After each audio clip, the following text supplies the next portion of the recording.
Doutor Paulo Faria, primeiro eu gostaria de me solidarizar, não só com o senhor, mas com os seus clientes que têm sofrido uma série de injustiças. Não importa se as pessoas concordam ou não com o que Daniel Silveira falou. Não importa se as pessoas são de direita, de esquerda, de cima ou de baixo, mas o que está em questão aqui são os direitos que devem ser garantidos a todos os cidadãos igualmente pelo Poder Judiciário. Nós tivemos uma violação muito grave de imunidade parlamentar. Eles tentaram pintar o caso do Daniel Silveira como se fosse um abuso ou excesso de liberdade de expressão, mas não se tratava disso. Se tratava de algo prévio, de uma proteção especial dada pela Constituição a parlamentares sobre tudo o que falassem, e puniram ele pelo que ele falou. Depois a gente viu um caso acontecer em tempo recorde. Os casos dos corruptos estão engavetados, mas o Daniel Silveira foi julgado em menos de um ano no Supremo Tribunal Federal. Se o mesmo rigor fosse para os corruptos, a gente tinha se livrado da corrupção no Brasil.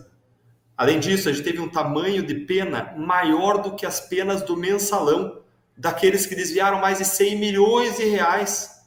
Eles equipararam mensalão 100 milhões de reais com um crime de palavra, um suposto crime de palavra, porque nem crime existiu, mas um suposto crime de palavra, sem nenhuma ação ou violência no mundo real. Eles estão tratando o Daniel Silveira a pulso de ferro, estão adiando benefícios a que ele tem direito, como a progressão, estão colocando dificuldades.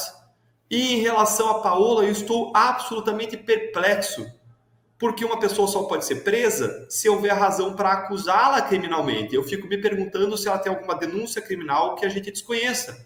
Qual é o crime grave que a Paola cometeu que justifique uma prisão? Porque não é qualquer crime que justifica uma prisão preventiva, mas são apenas crimes gravíssimos. E sem prisão preventiva, você não pode converter a prisão em medidas como entrega de passaportes ou ainda exclusões de redes sociais.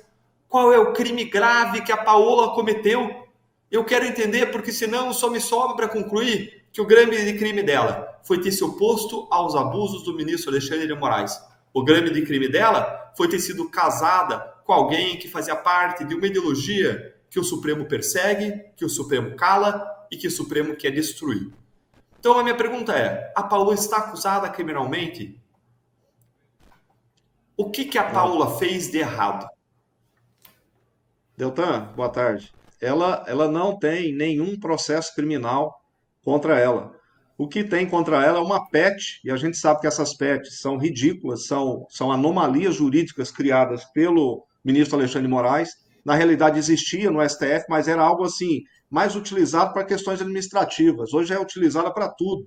Inclusive converter inquérito em PET, PET em inquérito, ou seja, é uma zona, realmente.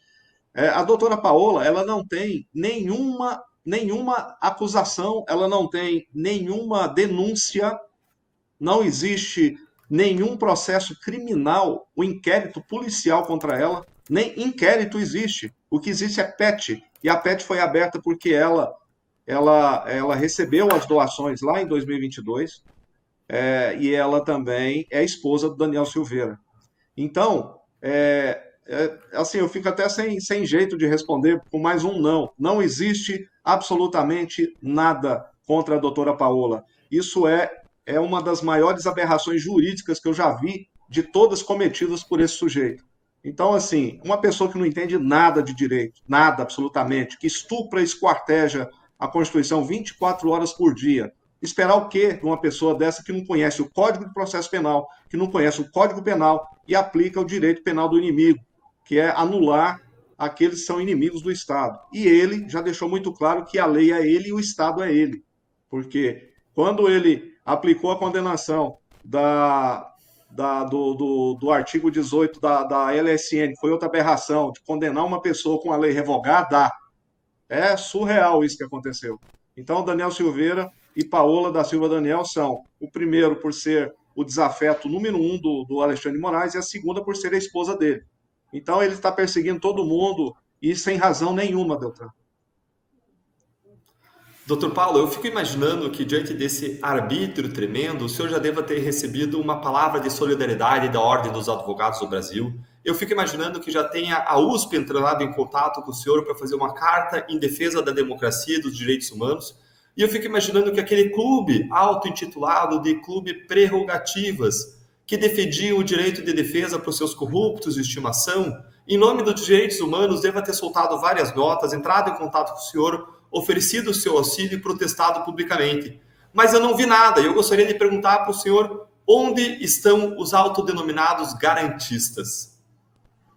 Eles estão assistindo de camarote toda essa atrocidade jurídica e, no meu entendimento, tanto os doutrinadores quanto os operadores do direito que ficam calados a isso, deveriam entregar o seu diploma de profissional do direito, entregar a sua carteira de OAB e fazer outra coisa que não seja atuar na questão jurídica. É isso. Nada, ninguém, Deltan, ninguém. Não recebi, principalmente a OAB, Deltan. A OAB hoje é a maior decepção. Eu tinha orgulho de usar o nome da OAB aqui, ó. Eu tinha.